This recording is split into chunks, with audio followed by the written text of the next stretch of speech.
दोस्तों, आप सभी का हमारे चैनल में स्वागत है। दोस्तों, आज हम करेंगे एसएससी द्वारा प्रीवियस ईयर में पूछे गए भारत के प्राचीन इतिहास से संबंधित इम्पोर्टेंट क्वेश्चन। दोस्तों, आप किसी भी ऐसे एग्जाम की तैयारी करते हैं जिसमें जीके सेक्शन क्वेश्चन पूछे जाते हैं, तो ये वीडियो आपके लिए मोस्ट इम्पोर्टेंट होगा, क्योंकि एसएससी द्वारा पूछे गए ये क्वेश्चन आपके एग्जाम में भी रिपीट हो सकते हैं। चलिए स्टार्ट करते हैं। देखिए, पहला क्वेश्चन दिया है, अर्थशास्त्र की रचना किसने की थी?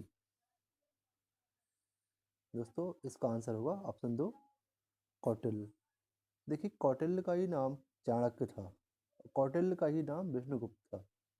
ठीक है, और कौटिल्य चंद्रगुप्त मौर्य के गुरु थे, और इन्हीं की मदद से ही चंद्रगुप्त मौर्य ने अपना राज्य स्थापित किया था। नेक्स्ट क्वेश्चन देखते हैं। सेकंड क्वेश्चन है, सेल्यूकस निकेटर पराजित किया गया था किसके द्वारा? बताइए दोस्तों।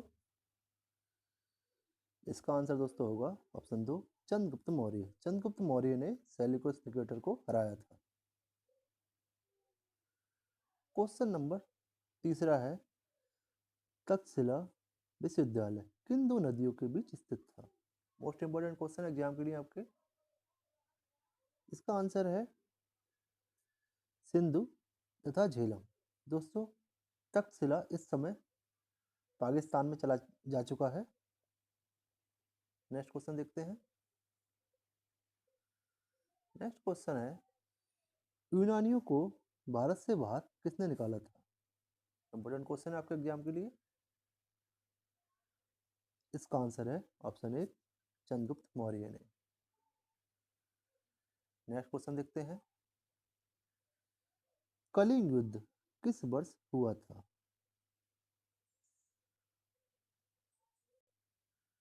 बताइए दोस्तों, इसका आंसर क्या होगा? इसका आंसर है दोस्तों ऑप्शन 1, 261 बीसी। दोस्तों, इस युद्ध के बाद ही सम्राट अशोक का हृदय परिवर्तन हो गया था, इसलिए एग्जाम के लिए आपके मोस्ट इंपोर्टेंट है कलिंग युद्ध कब हुआ था। नेक्स्ट क्वेश्चन देखते हैं हम। क्वेश्चन नंबर 6, प्राचीन भारत का प्रसिद्ध शासक कौन था जिसने अपने जीवन के अंतिम दिनों में जैन धर्म अपना लिया था? बताइए दोस्तों। इसका आंसर है ऑप्शन 3, चंद्रगुप्त मौर्य। ठीक है, चंद्रगुप्त मौर्य ने अपने अंतिम दिनों में जैन धर्म अपना लिया था। 7 क्वेश्चन देखते हैं। शिलालेखों में किस राजा को देव नाम प्रिया या प्रियदर्शी, देवता को प्रिय कहा गया है? बताइए दोस्तों। इसका आंसर है ऑप्शन 1, अशोक।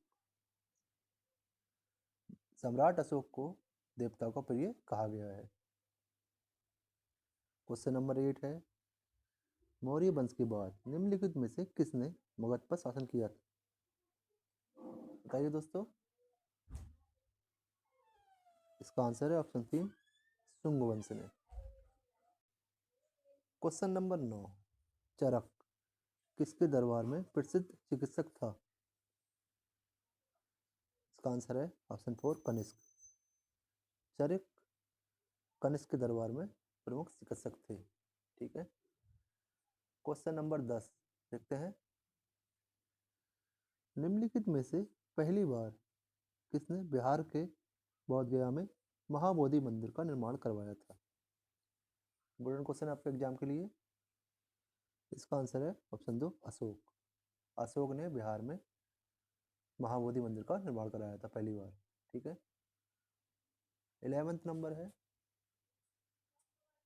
निम्नलिखित में से किसने सांची के स्तूप का निर्माण करवाया था? इसका आंसर है ऑप्शन 1, अशोक। अशोक ने सांची के स्तूप का निर्माण करवाया था। 12वां नंबर देखते हैं, निम्नलिखित में से वह महानतम कुषाण नेता कौन था जो बौद्ध बन गया था? इसका आंसर है दोस्तों ऑप्शन 3, कनिष्क। कनिष्क बौद्ध बन गया था बाद में।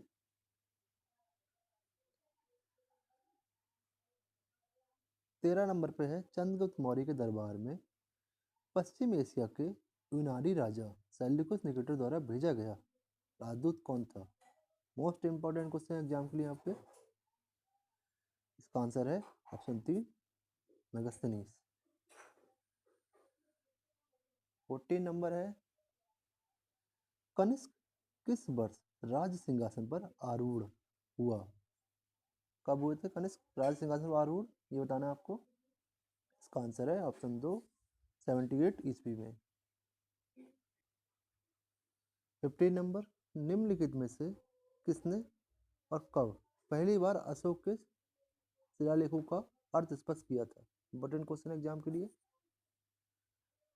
इसका आंसर है ऑप्शन 3, 1837 में जेम्स प्रिंसिप ने अशोक के शिलालेखों का अर्थ स्पष्ट किया था। ठीक है। 16 नंबर, संगम काल में रोमन व्यापार का केंद्र बताइए।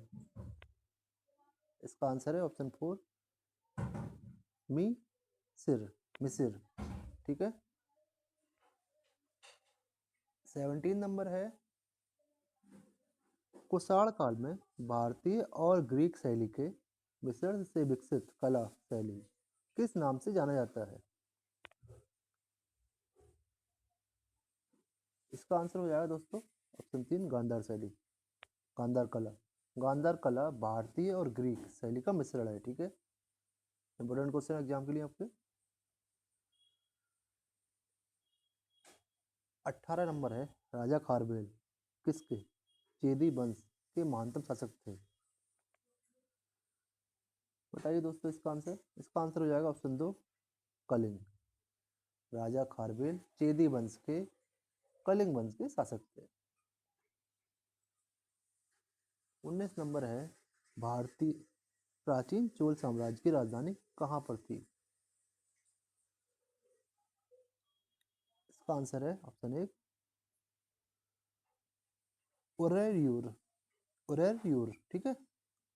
प्राचीन चोल साम्राज्य की राजधानी उरैयूर थी।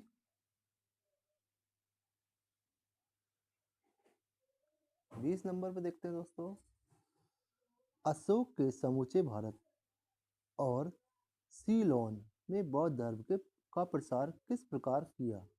अशोक ने समूचे भारत और सीलोन में बौद्ध धर्म का प्रचार किस प्रकार किया, बताना है आपको ये।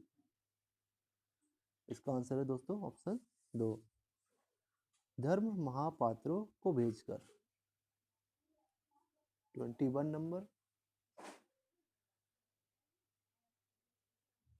किस शिला राजदेश में अशोक ने कलिंग युद्ध के हतोत्साह का उल्लेख किया है और युद्ध त्याग की घोषणा की है? आपको बताना है किस शिलालेख में अशोक ने युद्ध त्याग की घोषणा की है। इसका आंसर है दोस्तों ऑप्शन 2, शिलालेख शिला राजदेश 13। ठीक है। नेक्स्ट क्वेश्चन देखते हैं दोस्तों।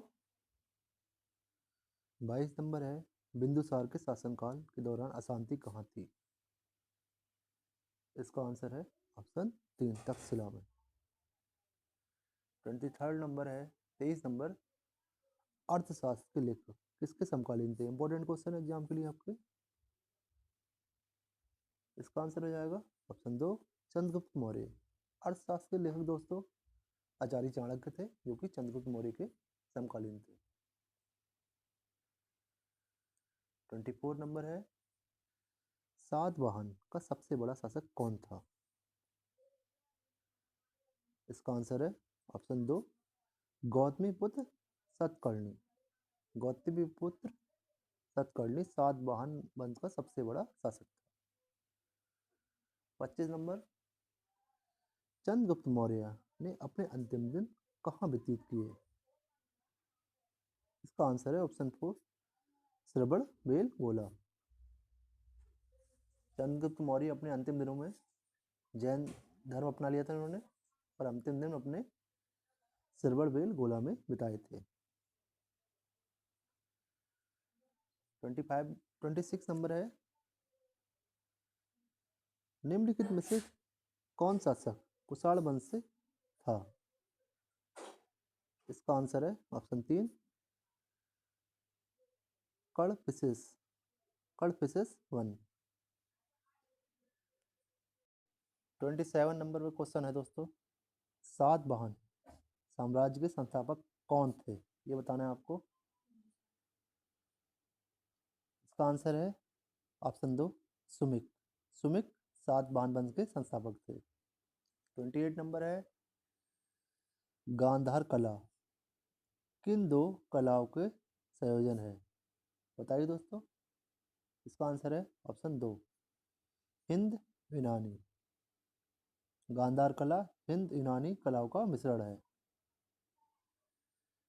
29 नंबर है, संगम साहित्य के संरक्षक कौन थे? इंपोर्टेंट क्वेश्चन एग्जाम के लिए।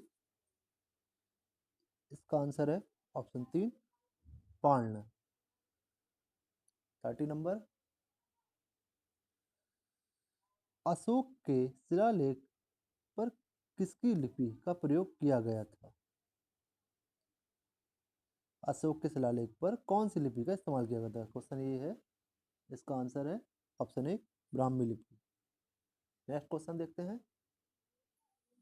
31 नंबर है, मौर्य साम्राज्य की राजधानी कहाँ स्थित थी? इंपॉर्टेंट क्वेश्चन एग्जाम के लिए। इसका आंसर है ऑप्शन 1, पाटलिपुत्र। दोस्तों पाटलिपुत्र कहाँ है इस समय? इस समय बिहार में है। पटना का नाम ही परिवर्तित करके पटना ही को पहले पाटलिपुत्र बोला करते थे। ठीक है। 32 नंबर, भारतीय कला का वह कौन सा स्कूल है जो ग्रीको रोमन बौद्ध आर्ट के नाम से भी जाना जाता है? इसका आंसर है ऑप्शन 3, गांधार कला। ठीक है। 33 नंबर, धम्म की शिक्षा देने के लिए अशोक ने किन पदाधिकारियों की नियुक्ति की थी? इसका आंसर दोस्तों ऑप्शन 4, धम्म महापात्र। 34 नंबर, संगम युग का तौल्य का पीएम डैश साहित्य का सबसे बड़ा कार्य है, क्या है? इसका आंसर है तमिल। संगम युग का तौल्य का पीएम तमिल साहित्य का सबसे बड़ा कार्य है। कौन से साहित्य का? तमिल भाषा के साहित्य का। ठीक है। 35 नंबर, भारत सरकार के प्रतीक में निम्नलिखित में से कौन मौर्य वंश से अपनाया नहीं गया था? ये बताना है आपको। इसका आंसर है ऑप्शन 1, सत्यमेव जयते। सत्यमेव जयते दोस्तों मुंडकोपनिषद से अपनाया गया है। 36 नंबर, नंद राजवंश का संस्थापक कौन था? इसका आंसर है ऑप्शन 3, महापद नंद। ठीक है। 37 नंबर, निम्नलिखित शासकों में से किसके लिए एका ब्राह्मण प्रयुक्त हुआ है? इसका आंसर है ऑप्शन 4, गौतमीपुत्र सतकर्णी। गौतमीपुत्र सतकर्णी के लिए एका ब्राह्मण शब्द प्रयोग हुआ है। 38 नंबर है, ग्रीक यानी यूनानी लेखकों द्वारा अग्रमीज या जैंड्रमीज किसे कहा गया है? इसका आंसर दोस्तों क्या होगा? बताइए दोस्तों जल्दी से। इसका आंसर हो जाएगा ऑप्शन 4, धनानंद। नेक्स्ट क्वेश्चन देखते हैं। 39 नंबर है, निम्नलिखित में से किसकी जानकारी अशोक के शिलालेख में मिलती है? इसका आंसर हो जाएगा ऑप्शन 4, सभी विकल्प सही हैं। जीवन व्रत की जानकारी मिलती है, आंतरिक नीति की, विदेशी नीति की। ठीक है।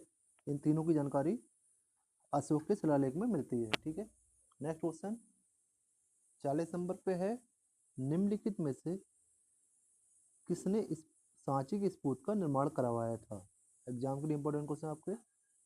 इसका आंसर है ऑप्शन 1, अशोक ने। 41 नंबर देखते हैं, कुषाण साम्राज्य के संस्थापक कौन थे? इसका आंसर है ऑप्शन 3 कुजुल किटफिशिस कुषाण वंश के संस्थापक थे। 42 नंबर देखते हैं दोस्तों यहाँ पे हम। क्वेश्चन है सारनाथ स्तंभ के ऊपर रखे हुए शेर जिन्हें हम अपने नोटों में देखते हैं वास्तविकता में किस पदार्थ पर नकाशित हैं? इसका आंसर दोस्तों है ऑप्शन 2 पत्थर पे। 43 नंबर है सारनाथ स्तंभ का चक्र निम्नलिखित में से किसे इंगित करता है? इसका आंसर हो जाएगा ऑप्शन 3 प्रगति। जो सारनाथ स्तंभ पर चक्र है वो प्रगति को इंगित करता है। ठीक है। 44 नंबर निम्नलिखित में से कौन सा तत्व धम्म में वर्णित नहीं था? इसका आंसर है दोस्तों ऑप्शन 4 संघ के प्रति आस्था। संघ के प्रति आस्था धम्म में वर्णित नहीं था। 45 नंबर है धामेक स्फूट धामेक स्तूप निम्नलिखित में से किस स्थान पर स्थित है? इसका आंसर है ऑप्शन 2 सारनाथ। सारनाथ दोस्तों उत्तर प्रदेश में स्थित है। इंपॉर्टेंट क्वेश्चन है। 46 नंबर है चोल साम्राज्य के संस्थापक का नाम बताइए जिसने तंजौर पर कब्जा किया और उसके बाद आदित्य प्रथम को राजा बना। इसका आंसर है ऑप्शन 4 विजयालय। नेक्स्ट क्वेश्चन देखते हैं। 47 नंबर है दोस्तों यहाँ पे सारनाथ में स्थित डैश स्तूप का निर्माण महान मौर्य सम्राट अशोक ने किया था। ये भारत में स्थित प्रमुख बौद्ध संरचनाओं में से एक है। इसका आंसर क्या होगा दोस्तों बताइए? इसका आंसर है धामेक। सारनाथ में स्थित धामेक स्तूप की बात हो रही है यहाँ पे दोस्तों। 48 नंबर है भारत में चट्टानों को काटकर बनाई गई सबसे पुरानी बची हुई बराबर गुफाएं निम्नलिखित में से किस काल की हैं? 12 बार गुफाएं किस काल की दोस्तों ये बताना है आपको। इसका आंसर है ऑप्शन 3 मौर्य साम्राज्य की। ठीक है। 49 नंबर पे दोस्तों क्वेश्चन है सिकंदर ने भारत पर डैश में हमला किया था। सिकंदर ने भारत पर कब हमला किया था? इसका आंसर है दोस्तों ऑप्शन 4 326 ईसा पूर्व। इंपॉर्टेंट क्वेश्चन है एग्जाम के लिए, मार्क कीजिए इसे। 50 नंबर देखते हैं दोस्तों यहाँ पे तमिल महाकाव्य शिल्पाधिकारम का लेखन किसने किया है? इसका आंसर है दोस्तों ऑप्शन 2 इलिंगो अदिगल। ठीक है। 51 नंबर है निम्नलिखित में से किसे देवनाम प्रिय के नाम से जाना जाता है? इंपॉर्टेंट क्वेश्चन है आपके एग्जाम के लिए, बताइए दोस्तों इसका आंसर। इसका आंसर है ऑप्शन 3 अशोक। 52 नंबर है प्राचीन भारत में गांधार कला किस साम्राज्य के समय विकसित हुई? इसका आंसर है दोस्तों ऑप्शन 1 कुषाण काल। गांधार कला कुषाण काल में विकसित हुई थी। 53 नंबर पे है दोस्तों निम्नलिखित में से कौन से स्तंभ शैलकृत स्तंभों को दर्शाते हैं? इसका आंसर हो जाएगा ऑप्शन 3 मौर्य स्तंभ। नेक्स्ट क्वेश्चन देखते हैं। 54 नंबर है 3 विविध कालों अर्थात मौर्य काल, गुप्त काल, मुगल काल के शिलालेखों से युक्त एक स्तंभ कहाँ स्थित है? इसका आंसर है ऑप्शन 3 इलाहाबाद प्रयाग में। ठीक है। 55 नंबर देखते हैं तौलिका पियर डैश भाषा के एक प्रसिद्ध प्राचीन व्याकरण है। इसका आंसर हो जाएगा ऑप्शन 1 तमिल। 56 नंबर देखते हैं। क्वेश्चन है लगभग 600 वर्षों तक परित्यक्त रहने के बाद सांची की खोज किस वर्ष की गई? इसका आंसर है ऑप्शन 2 1818 में। ठीक है। 57 नंबर देखते हैं। गुजरात में डैश झील विस्तृत। गुजरात में डैश झील वास्तुतः एक कृत्रिम जलाशय है जो मौर्य शासन के दौरान बनाया गया था। कौन सी झील की बात हो रही दोस्तों, बताइए आप। इसका आंसर है ऑप्शन 3 सुदर्शन झील। ठीक है। सुदर्शन झील जो कि गुजरात में है, एक कृत्रिम जलाशय है जो मौर्य साम्राज्य के दौरान बनाया गया था।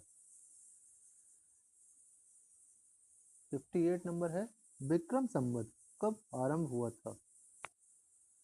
इसका आंसर है ऑप्शन 1 ईसापुर 57 में। 57 ईसापुर में विक्रम संवत स्टार्ट हुआ था। 59 नंबर है इनमें से किस राज्य में अशोक की जौगढ़ शिला राजज्ञा स्थित है? जौगढ़ शिला राजज्ञा स्थित है, ये बताना है आपको। इसका आंसर है ऑप्शन 1 उड़ीसा में। 60 नंबर कौन सा मौर्य शासक बौद्ध धर्म का न्यायी बना? इसका आंसर है दोस्तों ऑप्शन 3 अशोक।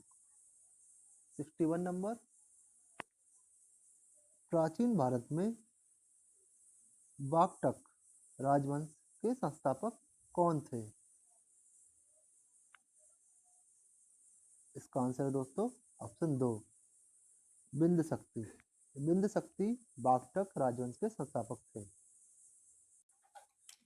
62 नंबर है निम्नलिखित में से किस शासक ने अपनी प्रजा और अधिकारियों के लिए पत्थरों की सतह पर अपने संदेश उत्कीर्णित किए थे? इसका आंसर है दोस्तों ऑप्शन 1 अशोक।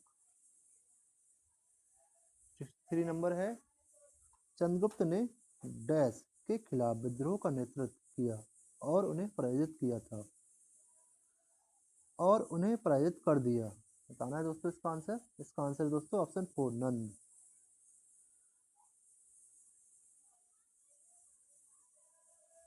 चंद्रगुप्त मौर्य ने घनानंद जो कि नंद वंश का आखिरी शासक था उसे पराजित किया था। ठीक है। 64 नंबर देखते हैं। क्वेश्चन है कटक शोधन नामक न्यायालय का प्रचलन डैश साम्राज्य में था? इसका आंसर है ऑप्शन 2 मौर्य। कटक शोधन नामक न्यायालय का प्रचलन मौर्य साम्राज्य में था। 65 नंबर अशोक के लघु शिलालेख भारत के विभिन्न भागों में पाए गए हैं। कर्नाटक के निम्नलिखित में से कौन से स्थल पर अशोक के लघु शिलालेख नहीं मिले हैं? इसका आंसर है ऑप्शन 1 ब्रह्मगिरी। दोस्तों आज के वीडियो यहीं समाप्त करते हैं। आपको वीडियो कैसा लगा प्लीज़ लाइक कीजिए, सब्सक्राइब कीजिए, शेयर कीजिए। Thanks for watching.